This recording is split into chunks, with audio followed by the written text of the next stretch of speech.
So why do you think it's important, especially in the realm of physical fitness or health? Why is it important to work with a coach? Oh, I think the biggest thing is accountability. I think that the biggest thing in terms of coaching and what a coach can provide is somebody who can be in your corner to help mitigate more of the mindset thing, right? So I know that, for example, during this prep that we've been doing for powerlifting, dude, if I didn't have a coach, if I didn't have a good lifting partner, right, which is another key for when you're trying to do something with a sport based thing, um, there's days where I'm not motivated, dude.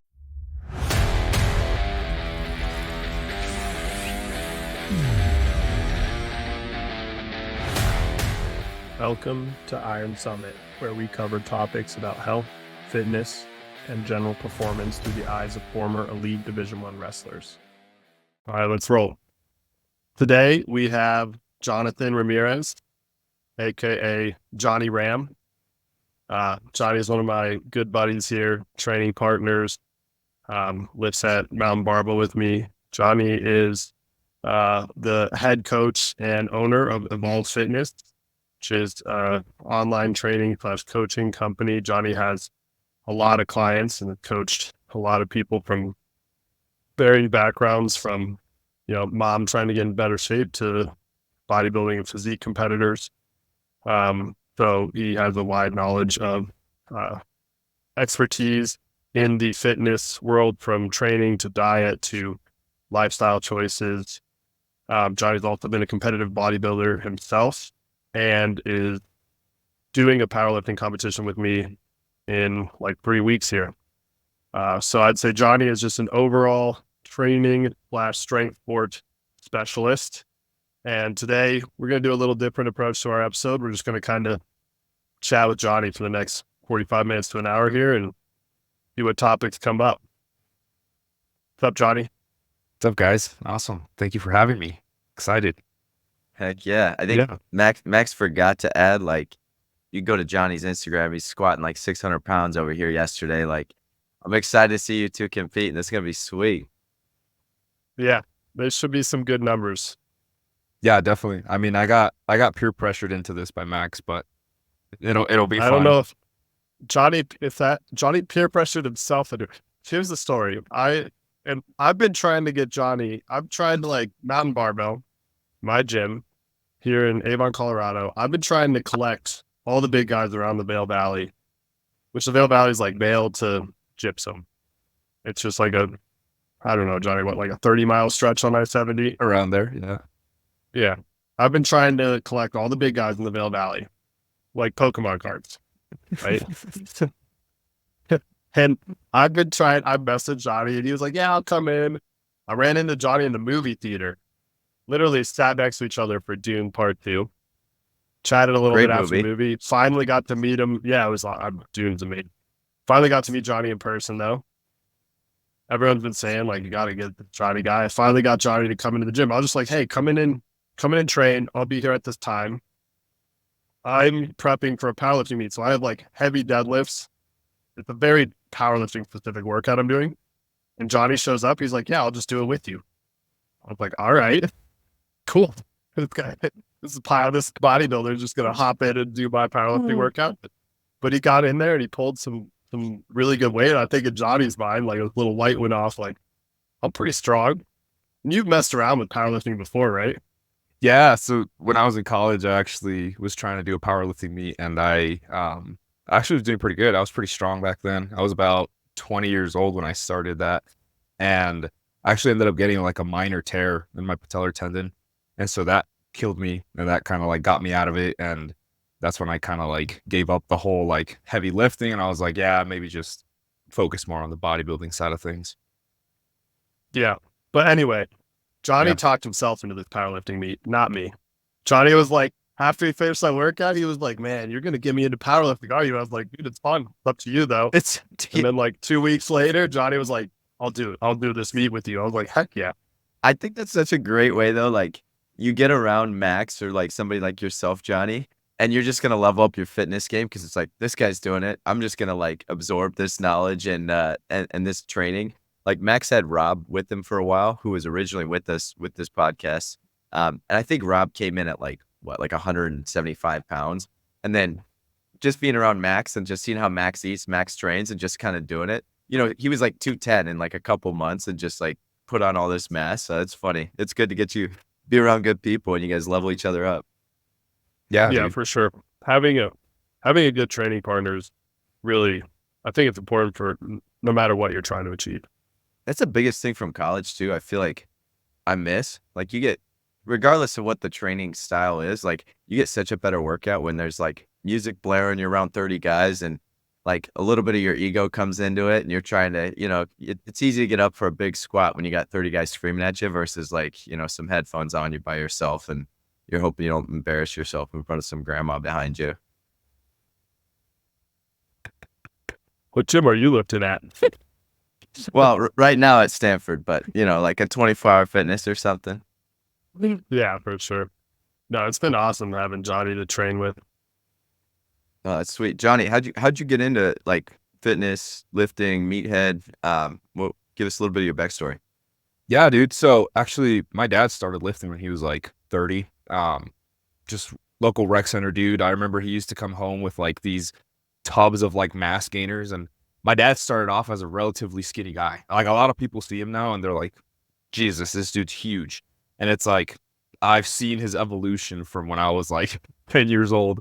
And it like the amount of food that he pounded down to get to the size that he is now was just like, and that's like when I learned like what it took to get big was like the whole like eat big to get big. Like a lot of people try to like minimize that. They're like, no, you got to train heavy, lift heavier. I was like, no, dude, like if your nutrition is not on par, it is not going to get you there. And so I just like grew up seeing my dad lifting weights. And when I was like 15, that's when my dad kind of really started whipping into shape. I used to be kind of this like typical like video game kid, like used to play with like anime cards and collect Pokemon cards and stuff like that. And my dad's like, no, like we got to get you into some more manly shit. And so started lifting weights with him at the local rec center, and dude, from there my passion just skyrocketed, and kind of went into like the exercise science field. Decided I kind of want to be a sports medicine physician, but got all the way up to like pre-med and just did some clinicals in the medical field, put in my hours and everything, and I was just like, yeah, this is probably not for me. Medical school is just out of reach financially. And from there I was like, what can I continue to do to really elevate the way that I want to work with athletes, with general population, and help people really invest into their health and their nutrition. And so from there, I was like, all right, like maybe I can get my MBA, learn a little bit more about business, and skyrocket something on my own for helping people. That's sweet. I think Johnny has a really interesting background for a trainer because he has you have like what was your undergrad in by pre-med? So my undergrad, I started off as a bachelor's of science, and then from there moved into kinesiology, because that was like a prerequisite for me to be able, and it kind of like matched together. I had to take like organic chem, biochem, all the anatomy classes, gross anatomy. And so from there, it was like, all right, like that's a clear like stepping stone into medical school. Yeah. And so What you have like the traditional medicine background, you have the kinesiology undergrad. You went all the way, you got all your clinical hours, worked with doctors, and then got into training people. So you have a pretty well-rounded knowledge base compared to a lot of trainers, especially coaches who are like yourself, who are prescribing macros, giving recommendations for supplements, writing training programs. I think it's huge to have a holistic knowledge and understanding of health, which Johnny definitely has. Well, and then Johnny, you also like, I mean, you got that MBA too, right? So you understand how to build a business, how to like differentiate yourself versus, there's a lot of noise out there now with a lot of different trainers. So can you talk a little bit about that and how I mean, obviously getting started, this is a tall task. You got to find people, you got to market, sales, recruit people, and then obviously super successful with this now. So how did that transition go, and how did you think about that early on to now? And to tack onto that, because Johnny recently, he went from having a full-time project management job to now he's doing well enough with his coaching business. He left that and is running. So maybe also to add on to Ryan's question, like when did you know you had enough success going in your personal business to stop you were using your MBA for like a real job in quotation. Yeah. Like when did you, maybe like talk about that a little too. Yeah. So I after I kind of like was like, all right, medical school is not the deal, decided to get my MBA. While I was doing my MBA, I started pushing my coaching company a little bit more, focused on that, just to get a little more knowledge in terms of like real world application for online coaching. Cause I had been a personal trainer at like local gyms and typical like Gold's Gym where I used to be a personal trainer. And so I really wanted to learn like what does it take to go from an in-person trainer to an online trainer. And so during that full year of COVID, when everything switched over to online, is when I started really coaching clients online, getting the experience of how to help somebody past just taking them through a workout at a gym. And so I really started going into certifications for like gut health and hormones and really finding more of a holistic approach to helping people without having to take them to the regular, go see your physician and get a prescription for this, right? When something is like normal as like daily exercise, working out, having a proper nutrition regimen can fix a lot of these different metabolic diseases nowadays. And so from there, I was like, all right, MBA. I mean, I need to make a living. So I was like, let me get into the hospital administration. And I had a ton of contacts and different people that I had worked with previously within the clinical field. And so that definitely helped me kind of expand into more of the administrative realm.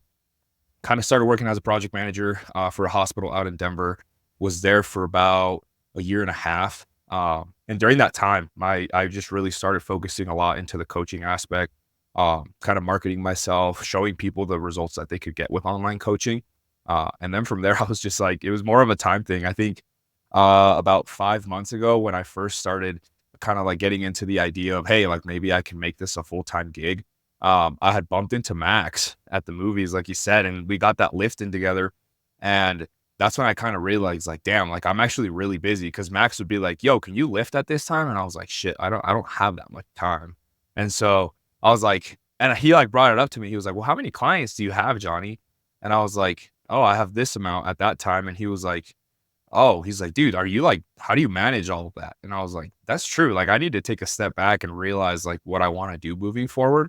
And so I realized that coaching was my passion. And I was like, all right, I'm going to pour 100% into this and kind of get away from that kind of like scarcity mindset and more of an abundance mindset of like, this is going to be like my full-time thing. Like, this is what I'm passionate about. And why not go 100% into this? And so I made the transition about 5 months ago and everything's just been skyrocket from there.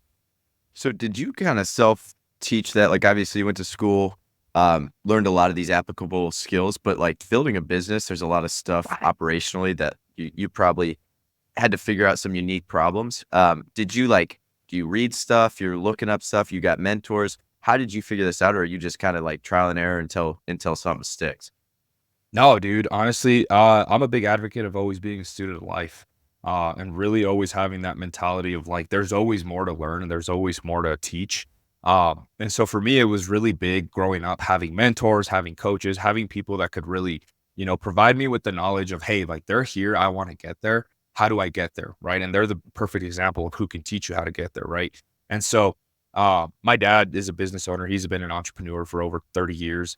And so he gave me a lot of business knowledge of what he's been doing with his company. He owns a computer software company.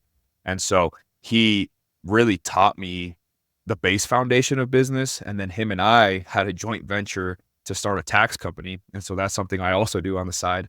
And so me and him and I running that together really taught me about how to run a business, right? And I'm a firm believer that you can read something, but unless you put practical application to it, you're never really going to know how to do it. And so a lot of that background did help me with that. But then I also sought out some mentorship. And so I've been working with a mentor that helps me in terms of doing more of the administrative side because I know everything about how to coach somebody, how to get them results, and how to help them in that sense, but not so much about how to scale a business. Yeah. Yeah. Especially the online training business, because like Ryan said, it is so saturated. Maybe talk about some ways you differentiate yourself. I think I have some ideas, but like how you differentiate yourself on social media. How do you run advertising? Because I see you doing it all the time. It's definitely something you're very diligent about. Because of your mentorship, but also just you're a grinder. So how do you set yourself apart in a pretty saturated market Yeah. and have Honestly, success in a saturated market?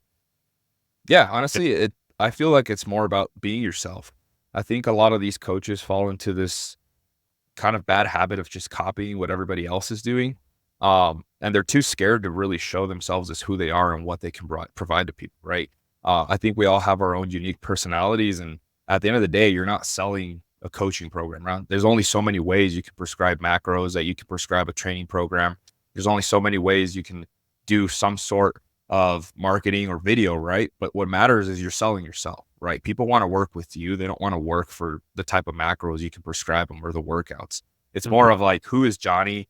I like this guy. He resonates with me. He can provide me the support and the community feel, right? And the way that I feel that we really kind of differentiate ourselves and put ourselves apart is really providing more of that community aspect and treating everybody as family, right? If you ask any of my clients, if they send me a message on the weekends, I'm not like hey, out of business, can't answer this. I'm like, dude, yeah, what's up? Like, what can I help you with? And if it's like, hey, like today's Father's Day, I sent most of the guys that are dads on my team a message telling them Happy Father's Day, right?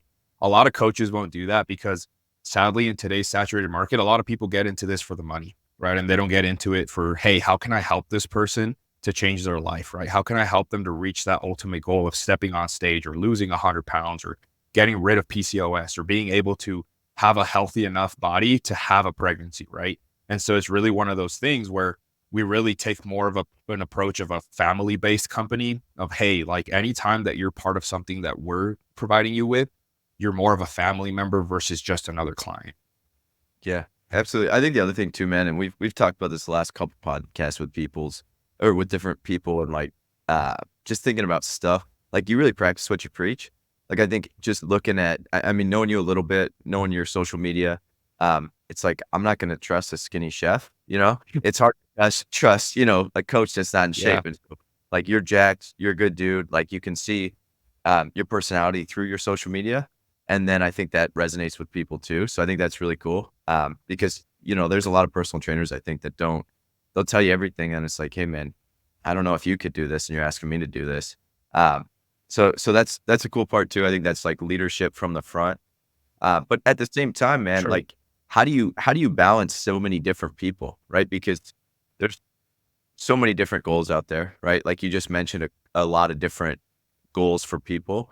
How do you think about that and change that and personalize it for each individual person and really optimize that? Because I think one of the hardest things with this is like, there's no cookie cutter approach to do this. This is super individualized. And so you got to solve unique problems, which I'm sure you love and is really cool, but I'm sure there was a learning curve with that too. Oh yeah, dude, there's definitely a learning curve.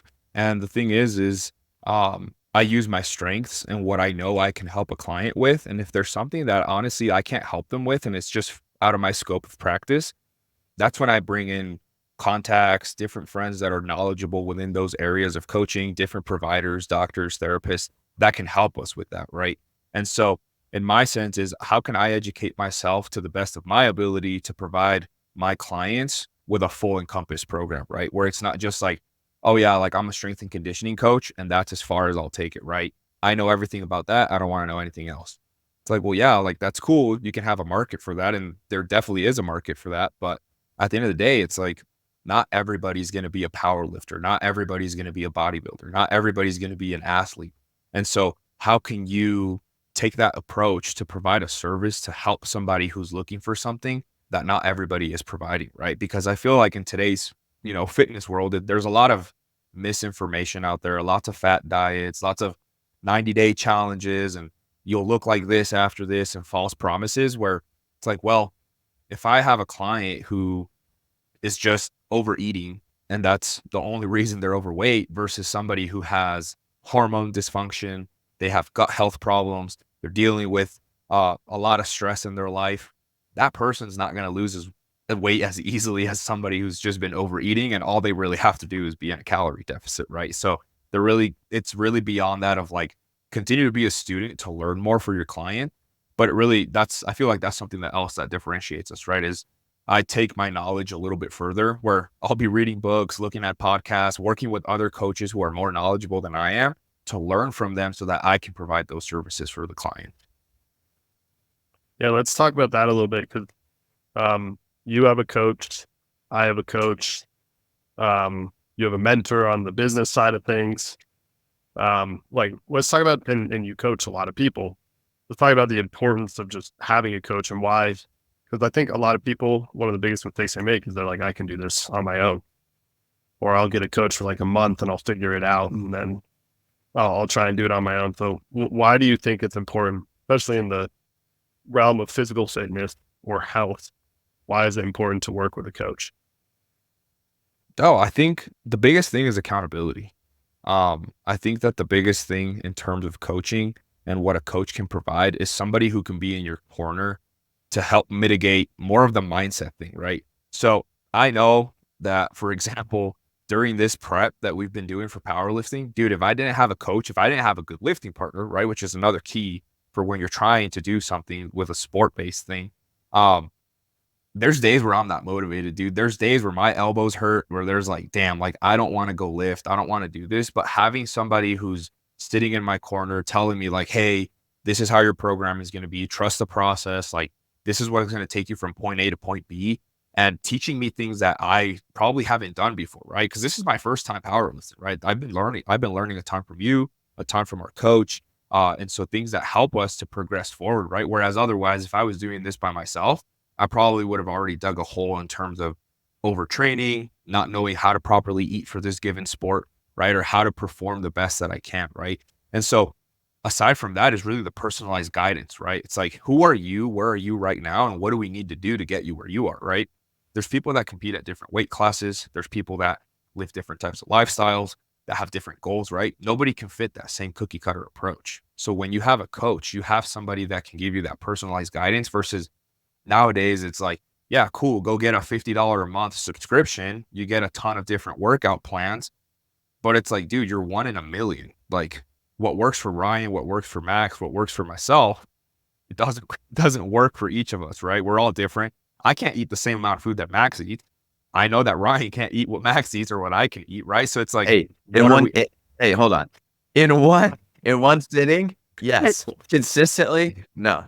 All right, continue. Sorry. Not even in one sitting. Not even in one sitting, Johnny. Max Yeah. Max is he can eat a lot consistently, but like you could eat more than him in one sitting. I'm just, that's just where we're at. Yeah. And Neither that's of the you thing, could. right? Yeah, Um, Max is something no, else when it comes to food. but no, I think so you highlighted accountability and personalized guidance, which I think kind of answers the next thing I'm going to ask. But what would you like say, like if you're telling someone looking for a coach, like what are a couple things you would have them look for or maybe check out to sniff out if is this like truly a good coach? Is this someone really providing personalized guidance, or is this someone like just throwing me into a template plan? How would you guide someone or counsel someone on picking their coach?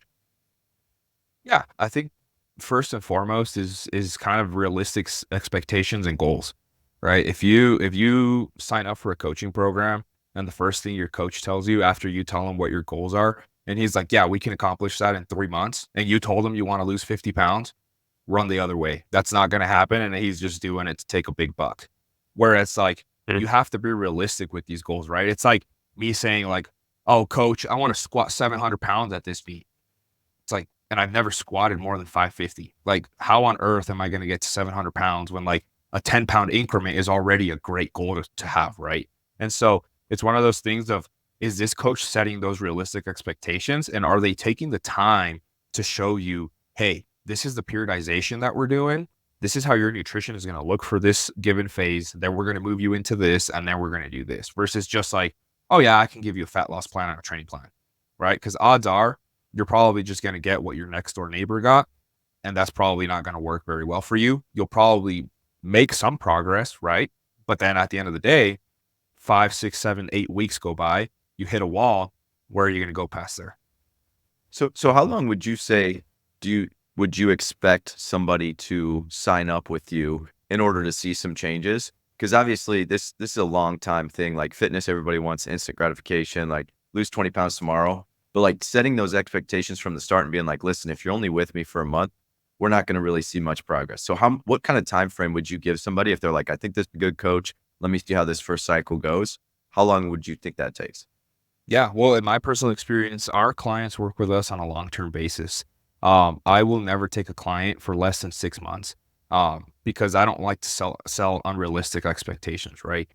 If somebody comes to me and they're like, "Hey, I want to get lean," and they've already been dieting for 5 months, I'm not going to start coaching them and put them in a calorie deficit to lose body fat, right? I'm going to take the time to feed up their metabolism, see where their baseline is at, and then work from there. And that's not going to happen in 4 months, right? That's going to take work to be able to get you there, to look how your training is, to see where you're at, so we can meet you where you're at, right? And for example, I have a client, his name's Danny. He's been working with me for almost 2 years now. Danny started with me when he was about 260 pounds. And when he first came to me, he was like, "Hey, I just want to lose body fat." Didn't have a number to it, dropped all the way down to 159 pounds. Dude was lean, had abs, vascularity popping out. Never in his life thought that he would be able to look like that, right? Then after that, goals changed, right? Seasons of life changed. Now he was like, all right, like now I want to build muscle. Now we have that base foundation, build him up back up to 190 pounds, put on some good muscle, and then now we're in another fat loss phase, right? But that was over the course of 24 months.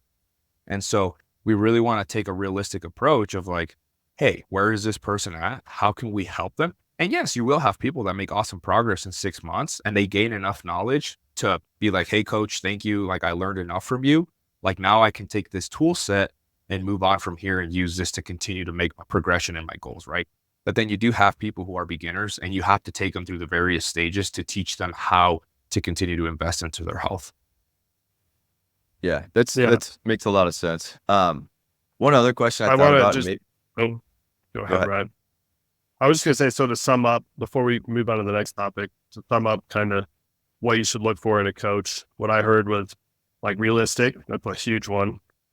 So someone that's actually going to help you do the work. We even talked about this with like a sports psychiatrist last week. Like you can't do the work for someone; they got to do the work, but and the coach has got to be realistic in how that's done. So be realistic, be clear and open. Like they're willing to explain to you their methodology.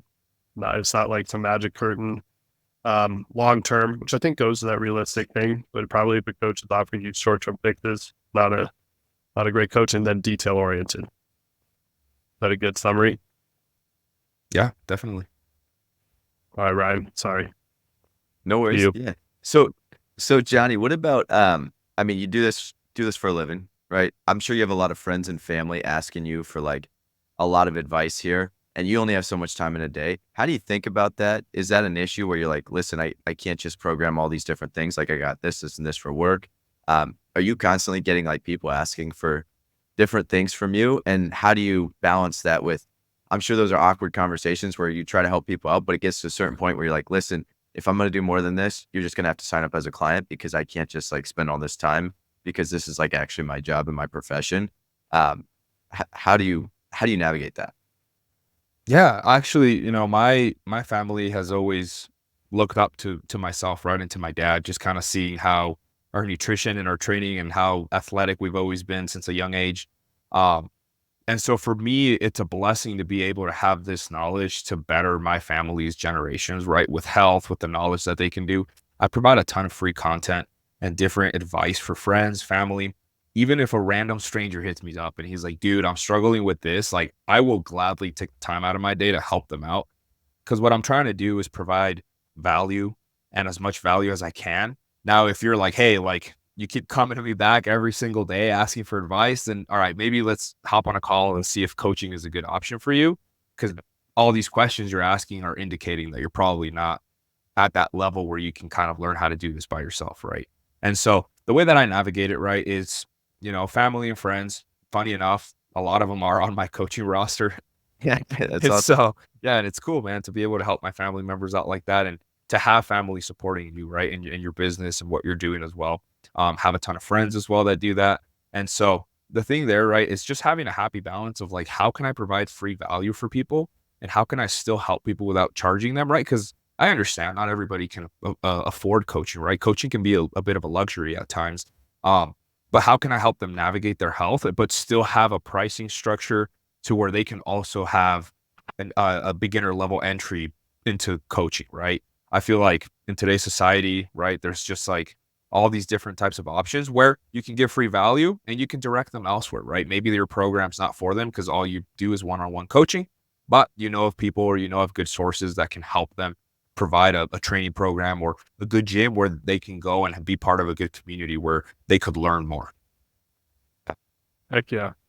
Speaking of free educational content, let's get into some meathead stuff and ask you some questions about that, where maybe people could learn a thing or two.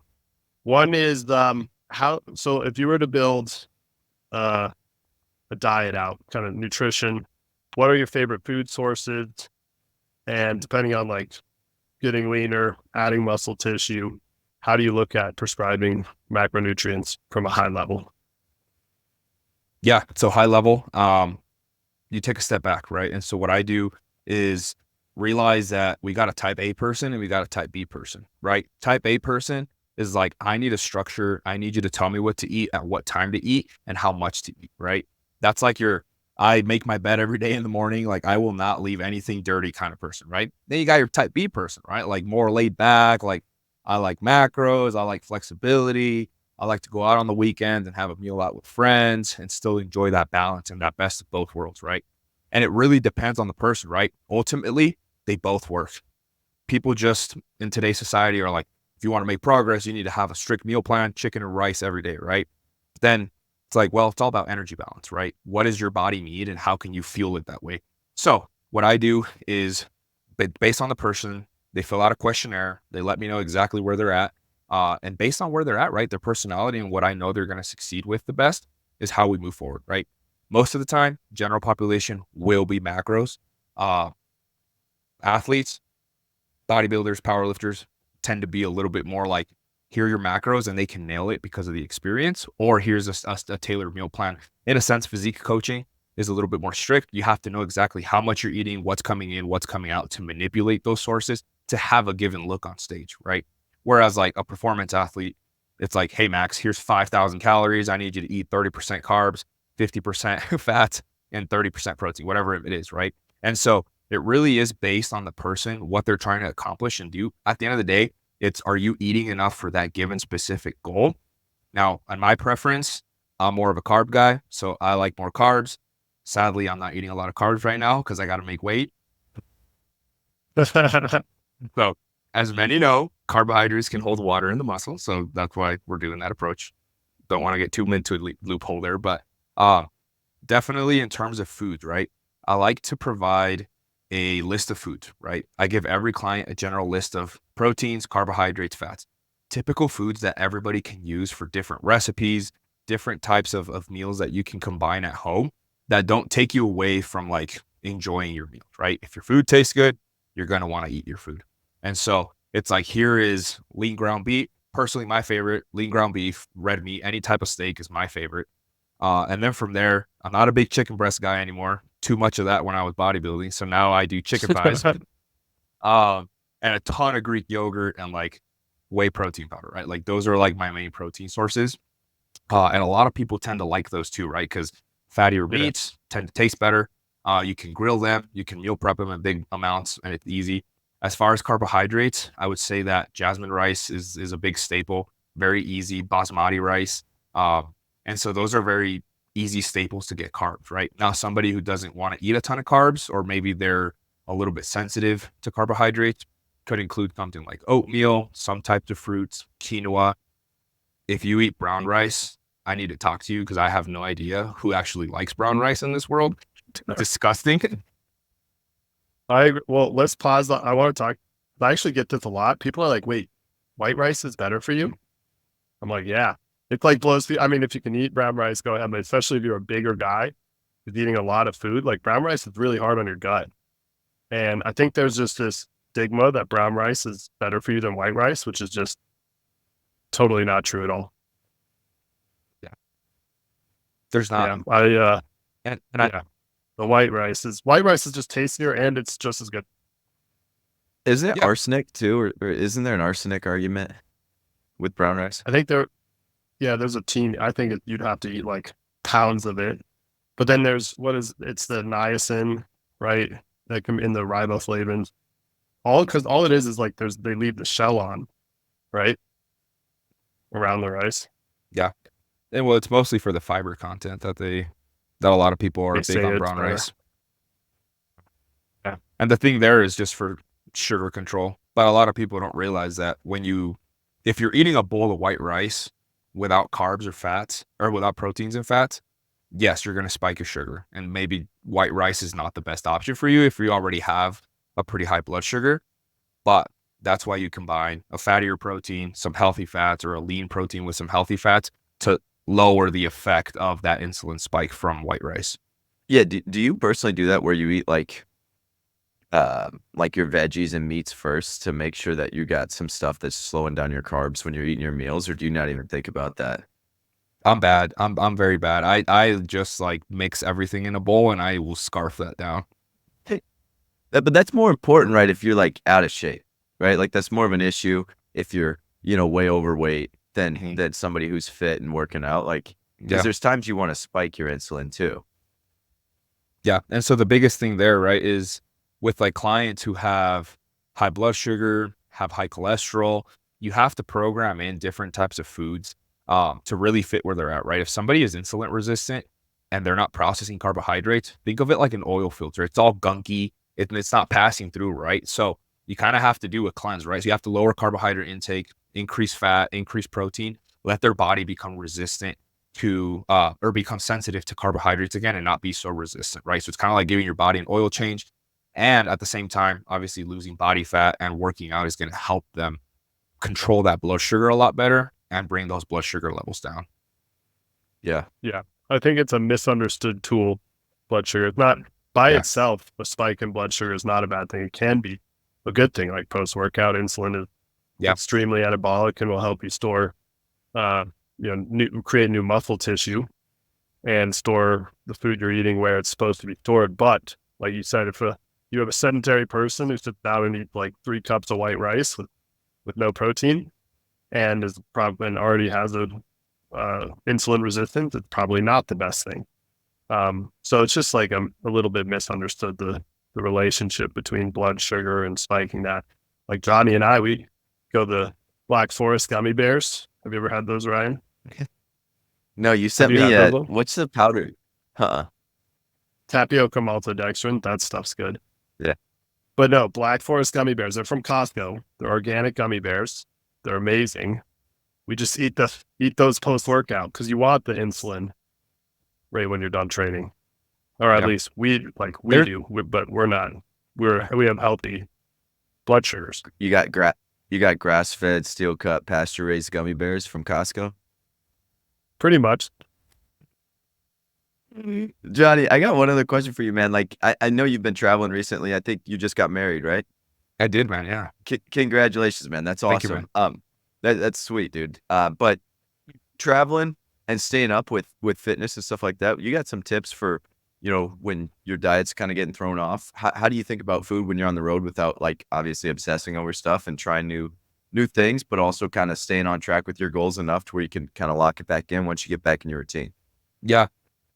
So regularly my calorie intake is always pretty high. So I'm one of the rare people that lose weight when I'm on vacation because I can't get enough food to eat. Yeah. And so obviously for those who are trying to kind of stay on track, not, derail their progress if they're like in a fat loss phase or they're trying to get ready for something, a beach, a wedding, whatever it is. The way that I would do it is always realize that you can still structure your meals in a way where you can enjoy your vacation, right? It's one of those things where maybe breakfast, you can have something a little bit lighter, right? You could have something like maybe just a couple eggs, some fruit, some ham. Don't really indulge a ton on the carbohydrates and push a lot of those extra calories to combine a bigger meal to have more of a free meal per se, right? Whereas like you can go out for dinner, for lunch, and indulge a little bit into the cuisine of wherever you are traveling at. Obviously, I know Italy is like a hot spot right now, and everybody's like going to Italy for this year for some reason. I'm going to Italy here soon, so I know for sure I'll be practicing this, right? Where, I mean, you want to save your calories for those meals that matter, right? So it's like you can have a protein and fat meal and then save those carbohydrates for those treats, that gelato, that little extra stuff, the little sweet tooth that you got, right? And the biggest thing is when you're on vacation, you get a ton of steps. I don't know about you guys, but when I go on vacation, I know my steps are like 20, 25K, like on a daily basis. It's crazy. And so some people are just so scared of gaining weight that it's not so much that when they come back and weigh themselves, it's like, oh my God, I gained 5 or 10 pounds. It's like, no, it's just a lot of stress because you've been walking a ton, probably haven't been sleeping a lot because you're probably up and trying to explore everything. And you're just retaining fluids a lot of the time. Right now, if you're overindulging and you're eating 5,000 calories a day and your daily intake is 2,500, then you probably put some weight on, but that's where it comes Yeah. into that kind of being mindful, right? Do like my rule of thumb is 3 meals, 1 snack, right? And so with that is eat breakfast, lunch, and dinner and keep it to a snack and don't overindulge, right? Remember that there's always another day for more food. And it's one of those things where eat in moderation, taste a little bit. One thing that I do with my wife, and I love this, is when we're out traveling, she'll get a plate and I'll get a plate. We'll split that plate and then we'll get to taste both the worlds, right? And then we get a dessert, but we split that dessert together instead of each of us getting a dessert. And then that helps us split calories. And it's a little unfair on her because I can eat a little more, um, but pretty cool for me because I'll get like 3/4 of the dessert. Yeah. And so That's we'll do funny. that for like lunch and dinner, right? And so it's like one of those things where if you're on vacation, realize that vacations only come once in a while. They're not always here. And so don't be super stressed. I would say in terms of like working out, I personally am a gym head. I love to work out. Even if I'm on vacation, I like to go look at gyms, find cool gyms in the area.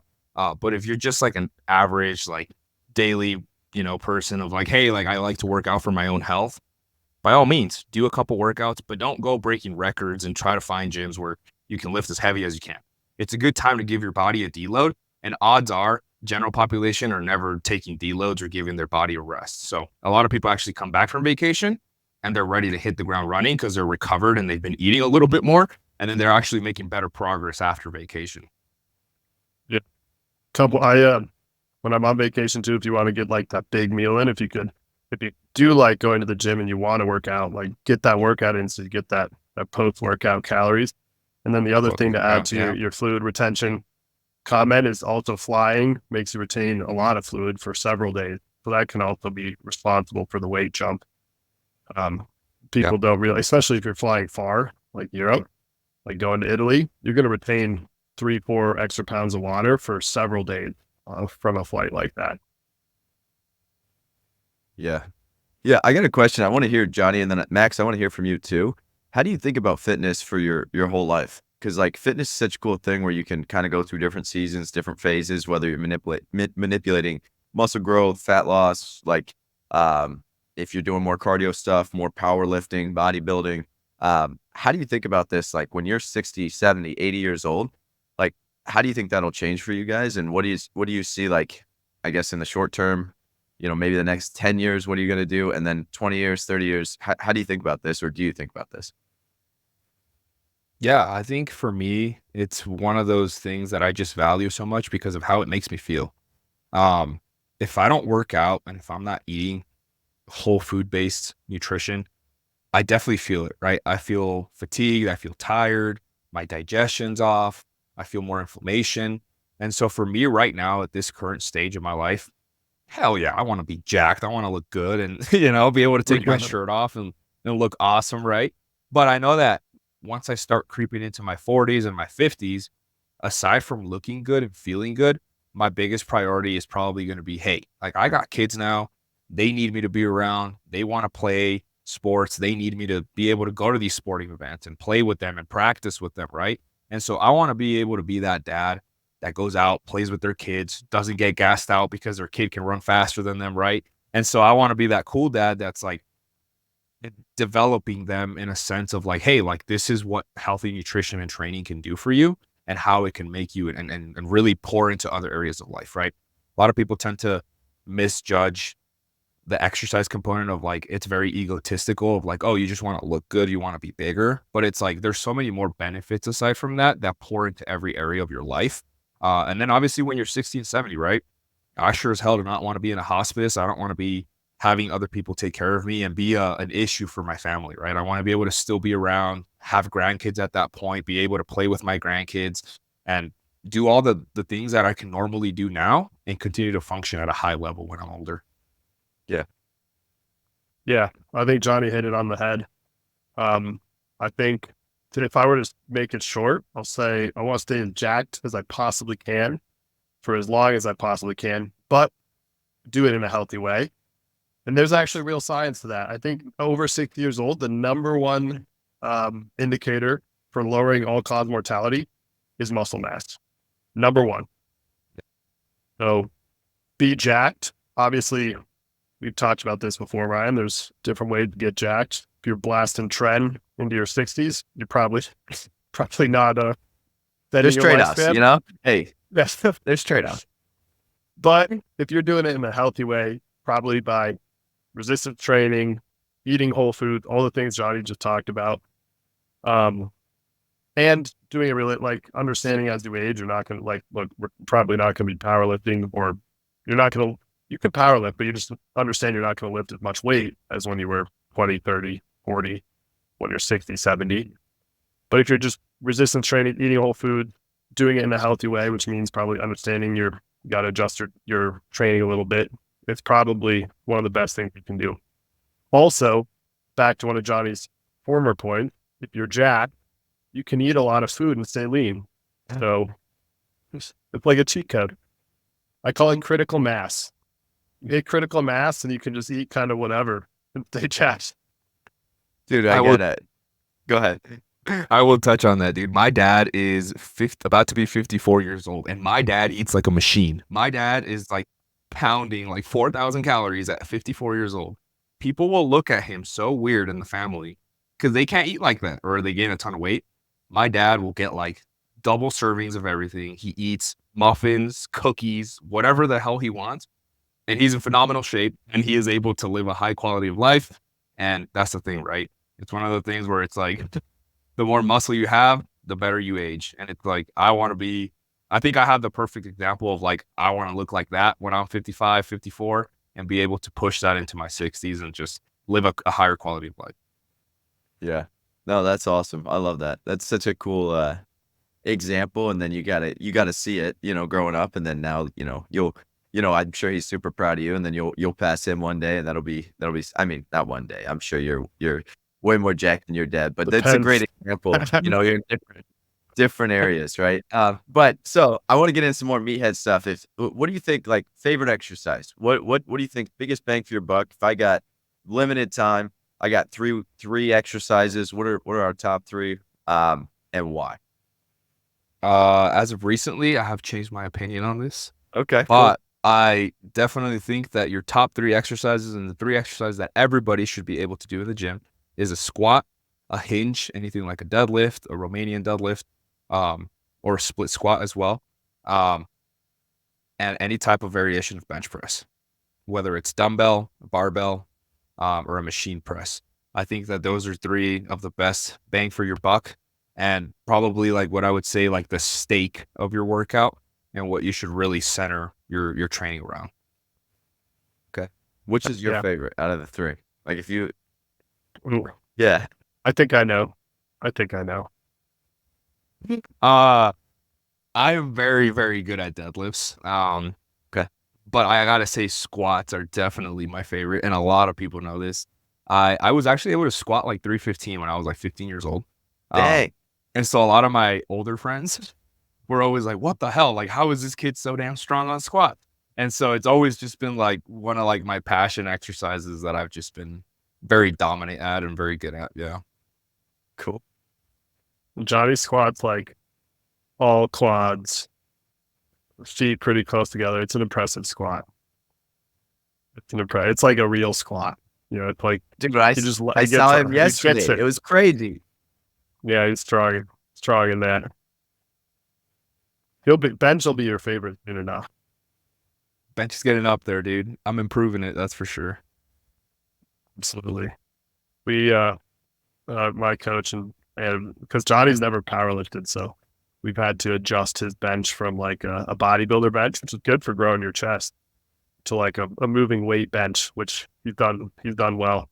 And it's also cool because the fastest way to get stronger is improve your technique. So percentage wise, your bench is actually improved out of the three by far the most. Yeah. Not what you're strongest at, but it's like the weight is kind of just taken off. You're doing for triples what you couldn't even do for a single when you when you Yeah. started. Dang, It's that's cool. sweet. That's quick progress, dude. That's crazy. Yep. What else? I gotta head out here to coach some wrestling in about 3 to 5 minutes. Anything else you guys want to hit on? Johnny, anything you wanna talk about? Yeah, I think the biggest thing is my questions for you guys, right? Is kind of like where you guys are at and kind of your vision for Iron Summit, right? It's kind of like, obviously, thank you guys for inviting me on here. I've been hearing all your guys' episodes and watching the YouTube video on there and everything, and so it's super cool to kind of have you guys kind of have like a little community going, right? Of like different like fitness entrepreneurs and like athletes, former wrestlers. And so what would you guys say is kind of like your mission behind this? Yeah, that's interesting. I think Max, I want to hear you too. I think we I feel like the reason we started this mostly was like this was just a passion thing. And I think it's more like how do people feel good about themselves with fitness? Because I don't know, you ever been sick or had an injury and it's like you don't care about anything but being healthy. So and I think one of the like craziest things about this is it's been such a cool, unique opportunity to get connected to people and talk to people like yourself, where it's like this is such a cool community to talk to individuals and see how different people think. But I think right now we're kind of in the stage of just like growing that community. And I think that takes a long time and we're both, working full-time jobs with that. So I think it's trying to figure out how we can make this sustainable so that we can consistently do it. We were just talking about this yesterday too, Max and I, like I think top 1% of podcasts are get over 20 episodes. And so we're at like 32 right now. This will be 33. So we're like, we gotta keep stacking up that volume. Like Yeah. with fitness, right? Like you've done with your company, you just keep getting the reps in. And so I think we're continuing to do that. Max, what else did I miss? Yeah. No, I think that's exactly right. I mean, right now it really is it's a podcast and it's something that we both enjoy doing for all the reasons Ryan said. We're passionate about this. It's really cool to connect and talk with different people, spread good information because, like you said, Johnny, there's a lot of misinformation out there. I think that was another reason we wanted to do it. But with the podcast side of things, it's just time and consistency is what leads to a successful podcast. And Ryan and I understand that. It's like achieving your fitness goal. This thing's going to take a while to get to where we want it to go, but we'll just continuously grind at it. We won't miss a week. I was recently talking to a very successful podcaster who said, like, I wish I could offer you some magic ingredient, but you just got to keep grinding out episodes and you will get the platform if you do so. So we're going to keep doing that, but I will caveat it and say, maybe Johnny, we can pick your brain on how to market this a little bit better, get it out there. Johnny, the extent of my social media is reposting what Johnny posts on my stories. You do have awesome content, by the way, man. That is Johnny like, makes super really cool impressive. content. Yeah. Maybe Johnny could coach both of us up. I mean, I always tell Ryan, he's just really resistant to it. What the world really wants and needs is Ryan's smut. More shirtless Listen, Ryan pictures. Stop. We did. Johnny, Funny am I enough. wrong? No, I mean, funny enough, I was kind of stalking your Instagram the other day. And your most viewed reel is a shirtless video of you. So that's something. So What am I? I'm not wrong. Look Listen, at Ryan's turning deep red. I hear you guys, like I hear you, but at the same time, like I understand that that's the quick way to grow in this space kind of too. But I don't want to be that like person, I think it's so much more than that. Like at this point, there's no reason for me to lift weights. Yeah, but you're not that guy. So you just post shirtless pictures and not be that guy. Okay, but I'm like, you interview for a job and somebody pulls up your stuff and they're like, this is like, they're like, damn, that guy's in good shape. He takes care of himself. I don't know. I just like, I think I'm saying some this of that to that Ryan, goes and on. I can't. I'm just giving you a exactly, hard time. Max. It's very hard for me to. But I think it's Very like getting hard. through with the good information and being like a good person and trying to like spread messages that way. And like, obviously some of that stuff comes about, but like trying not to be like, let's just post like thirst traps kind of, like I don't like that. Like maybe even that's the path of least resistance for a short term, but I think you got to build a good foundation and long-term success is like way different than that. Because there's going to be a day where we're old and wrinkly, and it's like, hey man, you can't rely on that business model. You got to have some actual like substance below it. Yeah. But I think you both understand that. I know you're kind of giving me crap, Oh, yeah. Max, but it's I a am. tough one. We probably could do a better job of it. And I think Johnny does do a good job of like doing just enough and making it cool. So it doesn't seem just entirely thirst trappy and putting information behind it. It's more like, hey, look, this is a credible source this dude built. I can probably trust what he's saying rather than like, just look at this guy with his shirt off or with his big legs or whatever it is. So Johnny, we'll have to pick your brain more on how we can leverage our own personal images a little bit better. I'm finally in the phase where I could just eat whatever I want, get as big as I want. And so I'm going to be picking both your brains on that. But Johnny, I do really appreciate everything you're doing, man. I love your content. We definitely need to talk more offline. I think you're a wealth of knowledge and you're doing some awesome stuff with everything. I really like how you incorporate a lot of your stuff to like day-to-day life. I think it's really like I've learned just following you, just from your stories, from your posts. So everybody go follow Johnny. Appreciate this and definitely want to keep, we'll hopefully get a lift in sometime when I'm back in Colorado. Yes, sir. Would love that. Thanks, Johnny.